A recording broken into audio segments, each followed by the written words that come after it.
نحمدہ ونصلی ونسلم علی رسولہ الکریم، اما بعد۔ محترم معزز سامعین و ناظرین، خوابوں کی تعبیروں کا یہ خوبصورت سلسلہ جاری ہے۔ یہ اسی سلسلے کی آج ایک نئی ویڈیو ہے۔ آج کے اس ویڈیو میں ہم خواب کے اندر کنکریاں دیکھنے کی تعبیریں بیان کریں گے۔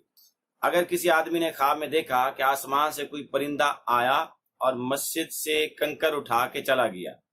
تو اس کی تعبیر یہ ہے کہ اس مسجد کے نمازیوں میں سے کسی نمازی یا کسی عام آدمی جو نیک ہوگا، اس آدمی کے انتقال کی دلیل ہے۔ ان قریب وہ اس دنیا سے جانے والا ہے، کسی ایک نمازی کی موت واقع ہونے والی ہے، وہ کم ہونے والا ہے دنیا سے۔ اور اگر کسی بیمار آدمی نے دیکھا کہ کوئی پرندہ آسمان سے مسجد کے اوپر اترا اور وہ کنکر اٹھا کے چلا گیا، تو یہ اس کے خود مرنے کی دلیل ہے، مرنے کی طرف اشارہ ہے کہ ان قریب اس کی موت آنے والی ہے۔ اور اگر خواب دیکھنے والے نے یہ دیکھا کہ آسمان سے پرندہ اترا ہے لیکن مسجد سے اس نے پتھر نہیں اٹھایا، گرجا گھر سے اٹھایا، کنیسا کسی اور مختلف دیگر مذاہب والوں کی عبادت گاہوں سے اٹھایا، تو اس کی تعبیر یہ ہے کہ اس خواب دیکھنے والے کے دین میں فساد ہے، گڑبڑ ہے، یہ صحیح راستے پر نہیں، اس کو اپنے عقیدے کو درست کرنے کی ضرورت ہے۔ اسی طرح کسی شخص نے خواب میں دیکھا کہ اس نے کسی مسجد سے کنکریاں اٹھائیں یا کسی علم کے حلقے اور ذکر سے کنکریاں اٹھا کے اپنے کپڑے میں جمع کر لی، تو اس کی تعبیر یہ ہے کہ اس کو علم سے نفع حاصل ہوگا، قرآن سے نفع حاصل ہوگا، یا کسی نیک عالم دین کی صحبت اور مجلس سے نفع حاصل ہوگا، اور وہ ذکر اللہ کرے گا، اور کثرت سے ذکر اللہ کی طرف اشارہ ہے۔ اور اس کے برعکس اگر اس نے کسی بازار سے، کسی عام جگہ سے، باہر سے کہیں سے اس نے کنکریاں اٹھا کے اپنے پاس رکھ لی، تو اس کی تعبیر دنیاوی فوائد حاصل ہونے کی ہے کہ اس کو بازار سے تجارت کے ذریعے کوئی فائدہ حاصل ہوگا، یا باہر سے کہیں سے مانگنے سے، سوال کرنے سے بھی، یا بغیر مانگے بھی اس کو کوئی دنیاوی فائدہ حاصل ہوگا۔ اسی طرح کسی طالب علم اسٹوڈنٹس نے خواب میں دیکھا کہ وہ کنکریاں اٹھائے اپنے دامن میں اٹھائے پھر رہا ہے یا جمع کر رہا ہے، تو اس کی تعبیر یہ ہے کہ وہ علم حاصل کرے گا، اس کو علم خوب حاصل ہونے کی نشانی ہے۔ اور اگر صاحب اولاد آدمی خواب میں دیکھے کہ وہ اپنے کنکریاں اٹھا رہا ہے، تو اس کو بیوی کی طرف سے کچھ ملنے کی دلیل ہے، اور بے اولاد آدمی دیکھے تو اس کے اولاد ہونے کی دلیل ہے۔ اسی طرح کسی شخص نے خواب میں دیکھا کہ وہ سمندر میں، دریا میں، ندی نالے نہر میں کنکریاں پھینک رہا ہے،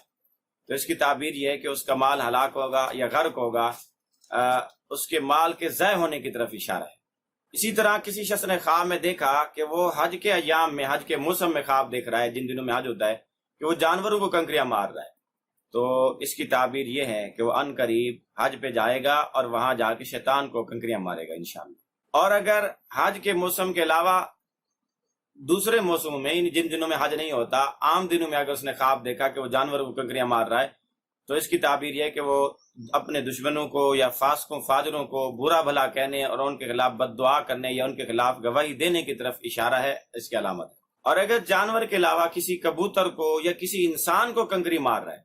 تو اس کی تعبیر یہ ہے کہ وہ پاک دامن نیک عورتوں کو تہمت لگائے گا اور نیک لوگوں کی برائیاں اور غیبتیں کرے گا۔ اور اگر کسی شخص نے خواب میں دیکھا کہ ریت کی طرح کنکریاں وہ اٹھائے پھر رہا ہے، تو اس کی تعبیر مرض سے کی جاتی ہے کہ ان قریب اس کو امراض لاحق ہوں گے، اللہ پاک اس کی اس سے حفاظت فرمائے۔ اسی طرح کسی شخص نے خواب میں دیکھا کہ وہ کنکریوں پہ چل رہا ہے، اس کے پاؤں کے نیچے کنکریاں ہی کنکریاں ہیں، تو اس کی تعبیر یہ ہے کہ اس کا کسی شر سے واسطہ پڑے گا، کسی جھگڑے سے واسطہ پڑے گا، اس کا کسی سے کوئی جھگڑا ہو سکتا ہے، کوئی فتنہ واقع ہو سکتا ہے، اس میں مبتلا ہو سکتا ہے۔ اسی طرح کسی شخص نے اپنے پاس بہت زیادہ کنکریاں دیکھی کہ اس کے ہاتھ میں یا اس کے آس پاس کنکریاں ہیں، تو اس کی تعبیر یہ ہے کہ وہ بہت زیادہ مشغول ہے، بہت زیادہ مصروف ہے، اس کے پاس وقت بہت کم ہے۔ اگر آپ بھی اپنے خوابوں کی تعبیریں جاننا چاہتے ہیں تو ویڈیو کے کمنٹس باکس میں خواب لکھیں، انشاءاللہ العزیز آپ کو آپ کے خوابوں کی تعبیریں دی جائیں گی، لیکن یاد رہے کہ خواب مکمل لکھیں A to Z، تاکہ آپ کو تعبیریں بھی مکمل مل سکیں۔